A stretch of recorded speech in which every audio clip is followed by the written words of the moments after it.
نبينا محمد وعلى آله وصحبه أجمعين. We continue inshallah ta'ala with Surah At-Talaq. Surah At-Talaq, Surah number 65. And we're still in the first ayah. Still in the first ayah of the Surah. So we'll start with the recitation inshallah. We'll recite the first two verses inshallah. أعوذ بالله من الشيطان الرجيم. بسم الله الرحمن الرحيم. يا أيها النبي إذا طلقتم النساء فطلقوهن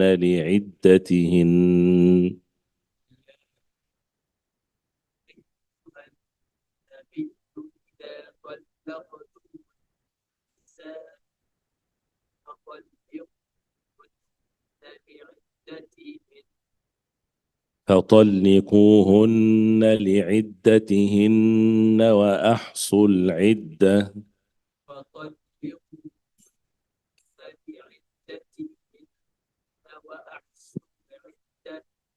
واتقوا الله ربكم لا تخرجوهن من بيوتهن ولا يخرجن إلا أن يأتين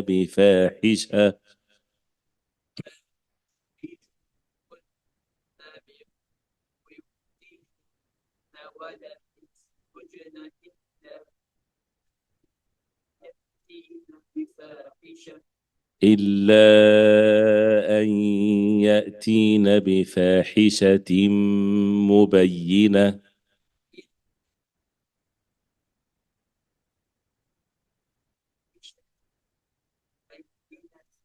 وتلك حدود الله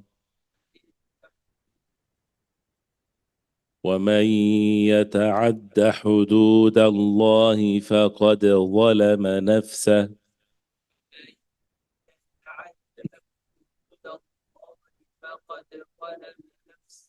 لا تدري لعل الله يحدث بعد ذلك أمرا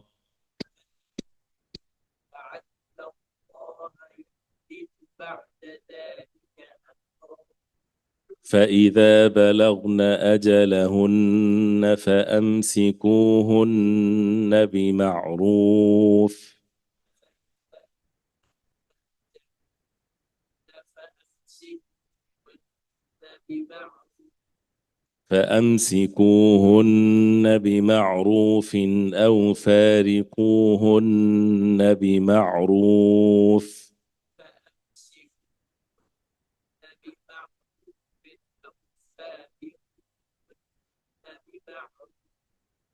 أو فارقوهن بمعروف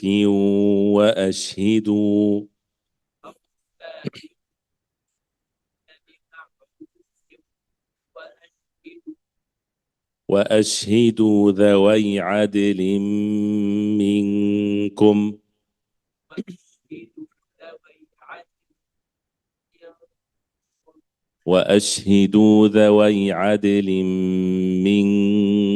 وأقيموا الشهادة لله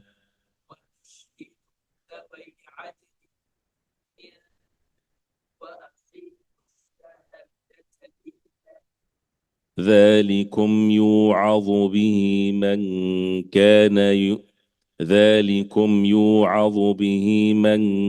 كان يؤمن بالله واليوم الآخر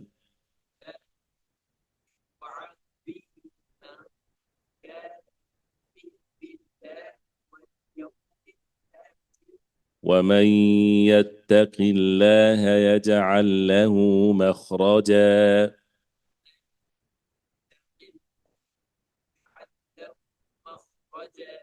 ويرزقه من حيث لا يحتسب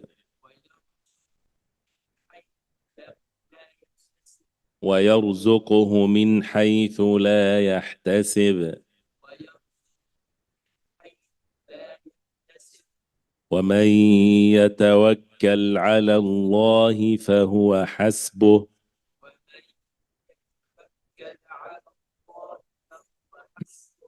إن الله بالغ أمره قد جعل الله لكل شيء قدرا.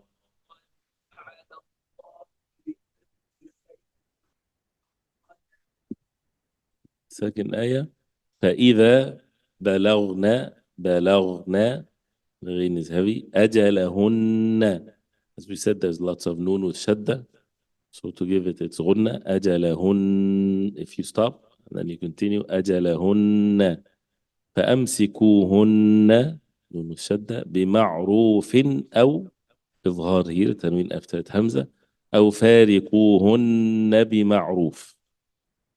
And if you continue بمعروف إدغام مضغنة وأشهدوا ذوي in the dual tense مثلا ذوي عدل منكم دال with سكون قلقلة, then you have تنوين after it ميم إدغام مضغنة and then إخفاء ذوي عدل منكم وأقيموا الشهادة لله ذلكم يوعظ به من كان إخفاء يؤمن بالله واليوم الآخر راء light ومن يتق الله يجعل بجيم السكون قلقلة يجعل له مخرجا. The meme is light and then after that everything is, well, the kha is heavy and the ra is heavy. مخرجا ويرزقه the قاف والسكون قلقلة من حيث لا يحتسب. You stop at the قلقلة on the back. ومن إدغام ومن يتوكل على الله فهو حسبه. If you stop there, you stop at the هاء and then if you continue there's a mad. إن الله نون الشدة إن الله بالغ أمره. If you continue إن الله بالغ أمره قد جعل بدال والسكون قلقلة قد جعل الله لكل شيء قدرا بدال السكون قلقلة. And before we continue with the tafsir, as mentioned before, the Quran has to be taken mushafaha, not sama'an only. Mushafaha, that means you listen and you recite and you're corrected. Many people nowadays, because of the ease of hearing it everywhere, they just hear or they just listen. That's not really taking the Quran in the right way. Person has to have someone that he recite to. So you have to recite to someone physically, not just to hear the ayah even million times. And he said correctly, this is not the way of the people of knowledge. This is not the way the Quran came to us. The Quran has to have this physical back and forth. You listen, you recite, you're corrected, and then if you want to memorize it or if you don't want to memorize. So this is a serious matter, and many people nowadays, they just take it sama'an, like this, listening. If a person doesn't have the means, that's a different situation. But this is how the Quran should be, in which a person has to take it from the mashayikh from one generation after the other. We are still in the first ayah, where it talks about, again, the surah, it's about at-talaq and divorce, and to follow the commands of Allah subhanahu wa ta'ala, and the warnings in it that if someone does not observe these limits, then there's a severe punishment for them. And as we know that what differentiate a major sin like wal'ayadhu billah, zina, versus something that is recommended and virtue and all kinds of rulings is the marriage. And if Allah subhanahu wa ta'ala made it a way for people to, for benefit, if they would divorce, it has to be done in the right way. So we stopped at إِلَّا أَن يَأْتِينَ بِفَاحِشَةٍ مُبَيِّنَةٍ, which I would read the translation again. That, O Prophet of Allah, when you divorce women, And this again, this is not to the Prophet ﷺ only, this is to the entire Ummah. And it's very clear in the ayah, but in the translation sometimes this can be deceiving. Divorce them, and that's them should make it clear. That means for the believers at their iddah, the specific period, and count their iddah and fear Allah your Lord, and turn them not out of their husband's home, nor shall they leave. This is, we talked about that yesterday, except this is إلا أن يأتين بفاحشة مبينة, except in case they are guilty of some fahisha, clear fahisha. And this is where we stopped. So the first part of the ayah talks about if someone intends to divorce, then they have to make it in the proper way, and they have to count the iddah. If it's the first to the second divorce, there's a iddah, and the iddah is counted with 3 menses, and the proper divorce is to be done a time of tuhr, a time of the woman that she is not in her menses, and in that period of purity, her husband did not have relations with her. Otherwise, it's not permissible. But it counts also if they divorce. And if she is divorced within the iddah period, she is not to leave the household except with the permission of her husband, and he is not to expel her from her household. Illa, except there's an exception here where she can, ask to leave. إلا أن يأتين بفاحشة مبينة, unless they come with a فاحشة مبينة, clear فاحشة. What does that mean? He says أي بأمر قبيح واضح, something that is evil and it's very clear. موجب لإخراجها, something that would makes it a necessary mean for her to leave her husband's house. بحيث يدخل على أهل البيت الضرر من عدم إخراجها. For example, harm would afflict the people of the household if she does not leave. And as we know that the rulings, the ahkam of the Sharia, it's all based on pushing away harm and bringing benefits. So it's not because of the favor of this versus that, or how human beings, they make their own worldly laws based on their own benefits, or the benefit of the elite, or the benefit of the weak versus the strong. So sometimes they would do injustice to the strong, thinking that this is how they serve the weak, or vice versa. The deen of Allah subhanahu wa ta'ala is upon justice, based on the mercy of Allah and the knowledge of Allah, and the haqq that Allah subhanahu wa ta'ala revealed, and He's the creator of the heavens and earth. So nobody is to question the wisdom of Allah. It's beyond one's imagination, but if people would seek the knowledge and they would see how perfect wisdom is from Allah subhanahu wa ta'ala. So when the command from Allah subhanahu wa ta'ala came in such a way, do not let them leave, they should not leave. But what if there is so much harm for the woman to continue to be in the household of her husband when she is in the time of the iddah, even if they are married? So no one would say, it's okay, continue to be together in the same household, even if there is so much harm and whatever the words abuse, whatever there is. No, in that case, the deen of Allah, the Sharia of Allah comes to remove the harm. So, amrin qabihin wadih, something very clear that it's very ugly, something that is very evil, that would necessitates for her to leave. بحيث يدخل على أهل البيت الضرر. Harm comes to the household if she continue to stay. كالأذى بالأقوال, harm with speech, or الأفعال الفاحشة, or explicit evil actions like zina and the like of this, basically. And since he mentioned al-adha bil-aqwal, this is to some they might misunderstand the subject of the verbal abuse and things like this. Is it grounds for divorce if the husband is verbally abusing his wife? Of course, the physical abuse, yes. If a husband hits his wife, she has ground for divorce. No doubt about this. Yes, people should try to bring peace. He regret what he did. He would never do it again, and do it in the right way. But she has grounds for divorce. She has the right to ask for divorce.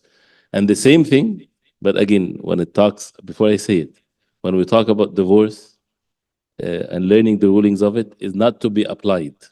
If you want to apply it, you ask a alim about your own personal situation. So this is a disclaimer so that nobody would take the words and apply it on their own. when it comes to marriage and talaq, we have to refer, if there's a system, you refer to the judge. People go to the judge, a Muslim judge. If not, then to go to the alim, to the person of knowledge, to explain your personal situation. So that you don't say, well, see, he said this in the dars, or the ayah says this, so then people start making their own ahkam and rulings. It doesn't work this way. So that's why the matters of talaq is a very personal fatwa to every single specific person, which is different from one person to the other. So having said that, so in principle, since the Prophet ﷺ commanded the men, وَلَا تُقَبِّحِ الْوَجْهِ, he said, do not, and the word qabih is mentioned. لا تقبح الوجه. الوجه is the face. تقبح is when you verbally reviling the person in front of you. When the husband says to his wife, you're this and that, using cuss words, your face is this, you're ugly, you're like this. This is لا تقبح الوجه. So if he says things like this, she has grounds for divorce. Because this is not a normal way for people to live together when they start cursing each other. Right? If it's a moment of anger and he said something, definitely people should overlook and forgive. Right? This is how the normal living together is. People, they should have the leniency to forgive one another, things like this. But again, it's different from one situation to the other. But this is a serious matter. If a person is a man, he should have the ability to control himself. He is not to use his tongue the way he likes it. So he's cursing people in the street and he cursing his wife at home. No, this is not how life goes. So anyway, this is كالأذى بالأقوال, harm with the speech. And the same thing if she's after the divorce, she does not quit saying bad things. But for the husband, again, this is not in the favor of women. But if the woman, she is saying bad things to her husband, she should be patient, because he's in charge of the household, right? So when we say she has grounds of divorce, the man can divorce anytime. He has the right to divorce anyway. So that's why when it's mentioned, she has grounds for divorce, because a woman, a righteous woman, she should not seek divorce like this for no reason. But for a man, if he divorces his wife, no one can blame him. So that's why it's always mentioned like this. And then he says, ففي هذه الحال يجوز لهم إخراجها. In this case, or the like of this, if there's harm happening to the household, with whether it's a very openly committed sins or any harm, then it's permissible for them to make her leave, لأنها هي التي تسببت بإخراج نفسها, because she's the one in that case that she took the means to get herself out of the household. والإسكان فيه جبر لخاطرها, and for her to stay during the عدة period, this is to make her feel at ease, or جبر الخواطر as people talk about it. It's to fix one's broken feelings, right? So when you see someone having bad feelings or broken heart or sad or whatever, it's a good deed to try to fix the situation, to make the person not sad, to make the person not in state of grief. So this is one of the wisdom behind that she stays in her household and the husband spends on her. One of the wisdom, and of course the great wisdom is if they becomes a mean for them to return back to marriage, because even though divorce is permissible, but it's not the perfect choice. Rather, a person should take the means not to do that for the benefit of staying together and with the family and the children and so on. ورفق بها, and it's also means of gentleness with her when she stays after the divorce. فهي التي أدخلت الضرر على نفسها. She's the one that brought the harm upon herself. And as we know that, again, this is in the case of if she's the owner of the household, then no one is to expel her from her house. But if it's owned by the husband, this is another issue. And then Islamically, as we all know, that say, also the verses talks about this, and I'm not following every word so far yet. If the woman is divorced, and the divorce is final after the iddah, that means there's no nafaqah, there's no spending from the husband on her after the iddah period is over. So, and then in that case, if this is his place, this is his house, then she goes where?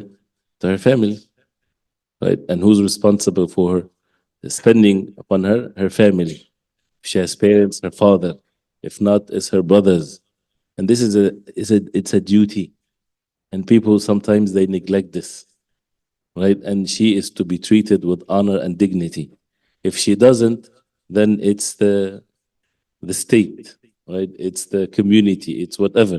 So the thing is here is things to be observed, and also the rights of the people, the individuals. Someone owns something versus someone that doesn't own it. So people should fear Allah subhanahu wa ta'ala, not to take other belongings without the right to do so. That's after the divorce is fine.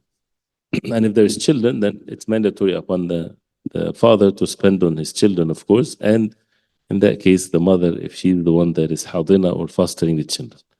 So he says here, وهذا في المعتدة الرجعية. This is في المعتدة from العدة, the one that is in the period, waiting period after the divorce. الرجعية, that means it's the revocable divorce. From الرجوع to come back. So that means there's a revocable divorce and there is irrevocable divorce. A revocable divorce, that means divorce the first one, the first time, or the second time, and she's in the waiting period. He can take her back just simply by saying, and the ayah says, have two witnesses to make sure that the matter is clear. And if the idda period is finished after the first or the second divorce, it's still revocable if they would have a new contract. But if it's after 3 divorces, then it's irrevocable. They cannot go back together unless in a very, it becomes very difficult. She has to marry someone else after the idda, of course, with the intention of serious marriage forever, not for playing tricks or with the intention to go back to her previous husband, but serious marriage. And if it happened by the qadar of Allah that she's divorced from the second one, and after the idda period, they want to go back again to the first husband, then that's permissible in this case, without again going around the rules of Allah. And that's why, and it says this, وَأَمَّا الْبَائِن, as al-ba'in is the irrevocable one, or after the period is over. And al-ba'in from detached, completely detached. فَلَيْسَ لَهَا سُكْنَى وَاجِبًا. She doesn't have an obligatory means of living if it's not in the same household, if she doesn't own it. So if it's owned by the husband, she doesn't have the right to stay there. لأن السكن تبع للنفقة. The rights of the wife or the husband to have a shelter for her, to have a place for her to live, and to spend on her as long as they are married. والنفقة تجب للرجعية دون البائن. And the nafaqa, the spending, is a right for the raj'iyya, for the one that is after the first or the second divorce in her iddah. دون البائن, not the one that is, the divorce is final or irrevocable. Clear? This is as far as the rules and the rights. And in some situations where people then would go beyond just the rights to bring what is benefiting. وتلك حدود الله. These are the limits of Allah. التي حددها لعباده. Allah subhanahu wa ta'ala made these limits to his ibad وشرعها لهم, and he legislated it for them. وأمرهم بلزومها, and he commanded them to observe it, والوقوف معها, and to be there and not to transgress, not to go beyond these limits. ومن يتعدى حدود الله, and the warning here, whoever go and transgress the limits of Allah, بأن لم يقف معها, does not go by the limits of Allah, بل تجاوزها أو قصر عنها, either to transgress the limits or to go or not to observe it. So both are condemned. فقد ظلم نفسه, he had wronged himself. أي بخسها حظها. When you wrong yourself, that means you did not fulfill the rights of your own self. وأضاع نصيبه, and he ruined his portion of اتباع حدود الله, by following the limits of Allah. Your nafs, your own self, has a right upon you to follow the commands of Allah and not to transgress the limits of Allah. This is your rights upon your own self. So if a person disobeys Allah, abuse others, does not fulfill the rights of others, he's not just, or she's not only abusing the rights of others, they're abusing their own rights. And their rights is to be observant, to be obedient to Allah. فقد ظلم نفسه, فقد ظلم نفسه. He wronged himself, which is to wrong yourself is to transgress the limits of Allah, التي هي الصلاح في الدنيا والآخرة, which is the uprightness and the goodness in this world and in the hereafter. And that's why the ayah ends with لا تدري لعل الله يحدث بعد ذلك أمرا. You do not know, maybe Allah subhanahu wa ta'ala will يحدث, will initiate after that أمرا, a matter that you don't even know or you never thought of. Because this, as we would read here, when you see the rulings, people then, the shaitan works on them in trying to change the limits of Allah and the rules of Allah, thinking if I do this, then the other person will take advantage of me, or this will happen to me. If you are obedient to Allah subhanahu wa ta'ala, Allah subhanahu wa ta'ala will suffice for you. And that brings goodness for both. And that's why the ayah ends like this, to remind the believers. لا تدري, you do not know. لعل الله, maybe Allah subhanahu wa ta'ala, يحدث, الإحداث is when you initiate something. بعد ذلك أمر, after that, a matter. What is that means? أي شرع الله العدة, that Allah legislated for the divorcees, the iddah, the waiting period, and the spending and to stay and not to leave the house and all of these things. وحدد الطلاق بها, and he made the divorce like this, not just anything, and that's or the way to divorce.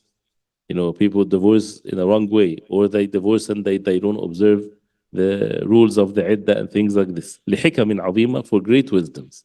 One of which, فمنها, doesn't have to be that we know all of it, because even the ayah says you don't know. Maybe Allah subhanahu wa ta'ala, something else will happen afterwards.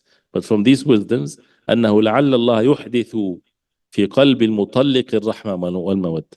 Maybe that Allah subhanahu wa ta'ala will change and initiate in the heart of the one that divorced the mercy and the love. So sometimes it comes from one side and not the other. The other wants to continue the marriage, but one wants to divorce so bad. So when they divorced and they're still in the waiting period, and if they follow the shara of Allah, if they are exalting the commands of Allah, maybe as a result of that, Allah subhanahu wa ta'ala will change their hearts. And this is by the mercy of Allah, by the power of Allah. No one can change the heart of anyone, not even changing his own heart. So Allah subhanahu wa ta'ala is the one that changes the heart. So maybe this can happen. And if anyone is in any dispute, in any relationship, you know, if the person is asked, if for the sake of argument, the hearts are completely changed, and they become the nicest, the best, the whatever, people would say, sure, why not? But they know from the other side, this person, there's no way. But if Allah subhanahu wa ta'ala changed their hearts, so this is one of the wisdom behind it. فَيُرَاجِعْ مَنْ طَلَّقَهَا, he would take her back, for example, وَيَسْتَأْنِفُ عِشْرَتَهَا, and to continue the ishra, the good living together.